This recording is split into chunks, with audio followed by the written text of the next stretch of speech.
कथेचे नाव शेवटचं पत्र. गावाच्या बाहेर एका लहानशा घरात एक स्त्री राहत होती, रत्ना.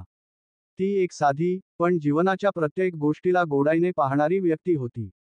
तिच्या घराच्या अंगणात तुळशीचं रोप होतं, ज्याच्या आजूबाजूला सुंदर फुलं पिकली होती. तिच्या घरात शांती होती, पण ती शांती कधी तिच्या मनाच्या गाभ्यात हरवली होती. त्यामागे कारण होते विनायक. विनायक आणि रत्ना कॉलेजमध्ये एकमेकांच्या प्रेमात पडले होते. कॉलेजच्या सर्व गोष्टींमध्ये दोघांचं प्रेम अधिकच बळकट होतं. दोघं प्रत्येक ठिकाणी एकमेकांसोबत असायचे, ते एकमेकांच्या स्वप्नात रंगले होते. त्यांचा भविष्याची स्वप्न एकाच आकाशात फुलायची होती. पण एक दिवस विनायकला सैन्यात भरती होण्याची संधी मिळाली. एक छान, मोठं भवितव्य त्याला निर्माण करण्यासाठी, त्याला देशाची सेवा करण्यासाठी त्याचं स्वप्न होते. त्याच्या मनात संकल्प झाला, मी देशासाठी सेवा करीन, पण मी परत येईन. विनायक आणि रत्नाच्या प्रेमाची एक खास गोष्ट होती. त्या दोघांना एकमेकांचं वचन होतं, प्रेमाच्या वचनावर विश्वास ठेवायचा आणि कधीही त्या वचनाला तोडायचं नाही. ते दोन जण एकमेकांना थोड्याशा गहिन्या आवाजात सांगायचे, तुम्ही थांबायचं, मी परत येईन. त्यानंतर विनायक जाऊन गेला आणि रत्ना त्याच्या प्रतीक्षेत बसली. त्याच्या जाण्यानंतर तिच्या घरात एक वेगळंच वातावरण होतं. तिला त्याचं प्रेम आठवण होतं, त्याचं वचन, आणि ती त्याच्या प्रतीक्षेत बसून राहिली. वर्षे सरत गेली, काळ सरकत गेला, आणि रत्नाची प्रतीक्षा चिरंतन बनली.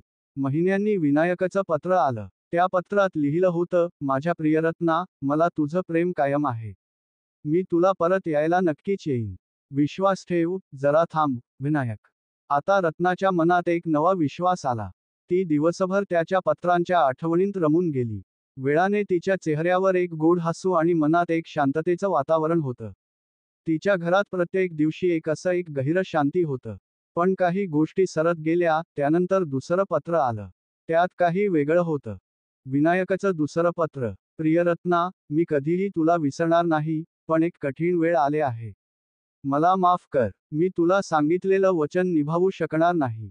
परिस्थिती जास्त अवघड झाली आहे. माझ्या मनात तू कायम राहशील, परंतु मी आता परत येऊ शकणार नाही.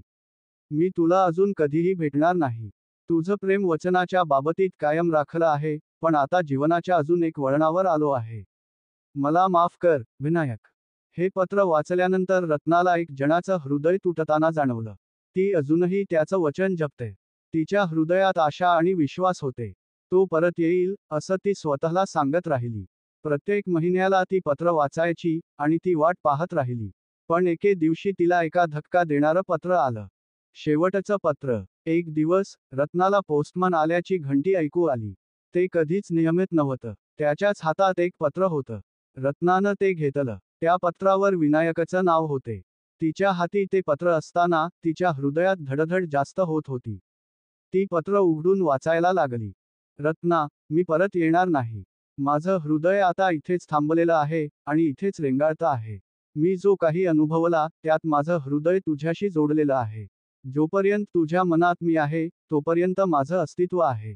पण ते मला शाश्वत नाही. मी प्रेम आणि शांतीने तुझं आठवण करत पुढे जाईन. कृपया मला माफ कर. तुझं कायमचं, विनायक. हे पत्र रत्नाच्या हाती घ्यायला लागलं आणि ती चुकून पाणी पिऊन बसली.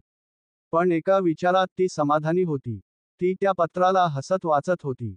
शेवटचं पत्र तिने एक संजीवनी मानली.